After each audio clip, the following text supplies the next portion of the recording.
So MPN, as ever, is a really busy field. Currently, our key trials span across all of the different entities. Thinking about essential thrombocythemia, currently we're about to open studies with the LSD1 inhibitor, Bomedemstat, both in the first line and in the second line setting.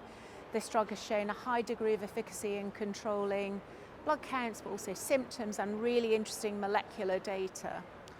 Also for ET patients are calreticulin-directed therapies. So at the present time in the UK portfolio and internationally, we have studies targeting calreticulin via vaccination, monoclonal antibody and also bispecific antibody techniques. These are clearly very early stage trials, but they really potentially represent a step change in our possibilities for treating patients.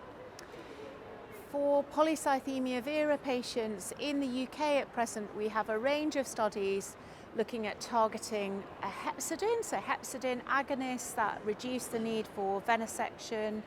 So with a multitude of different agents targeting this very effectively, reducing venesection requirements, reducing iron deficiency for patients and dealing with some symptoms such as fatigue, restless legs, etc. very efficiently. But what I'm really enthusiastic about is building on the data from the MAGIC-PV study, where we looked at Ruxolitinib in the long term and the benefits for patients in terms of reducing event-free survival, inducing molecular responses, and that controlling the blood count and inducing a molecular response separately led to event-free survival for patients. We're actually now taking Ruxolitinib and looking in the front line for high-risk PV patients and comparing Ruxolitinib to either interferon or hydroxycarbamide as standard of care.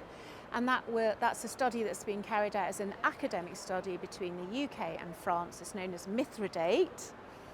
And as an antidote to poison. So we're really excited about that study, and it will allow us to address certain key questions in the field. In myelofibrosis, the focus is really on either using calreticulin-targeted therapies. I've mentioned those already for ET, but they're also clearly coming from myelofibrosis. And maybe the toxicity will be different in that patient setting. We've got a lot to learn in the next year or so about them. And then our current other trials are looking at combinations. So in the frontline combination, we have an academic study led by Mary Frances McMullen called FEDORA, looking at fedratinib plus interferon. In the second line study, a second line setting, an academic study called PROMISE, led by Adam Mead in Oxford, which is looking at Ruxolitinib plus a BET inhibitor.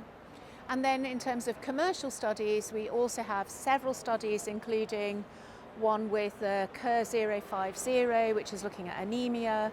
Also in terms of combinations, selinexor, either upfront and then adding a JAK inhibitor, depending on the platelet count, or as an upfront in the JAK-naive setting. And then finally, with CARTOS looking at navtemadlin, treat first with Ruxolitinib for suboptimal responders, add navtemadlin. And then across all of the MPN, UK specific, we really want to empower our patients to put their data on their phone, in their pocket. So we're launching myMPNVoice, which is an app which allows patients to track their symptoms, their vascular risk. If they sign a data sharing agreement as a study in the UK, we'll then be collecting a massive amount of real world data, hopefully from as many patients as possible. So to clinicians listening, please think about putting your patients on this. But also we'll be, for a smaller subset of patients, linking to a wearable device and collecting more data. So these are all the studies we currently have in terms of MPN in the UK.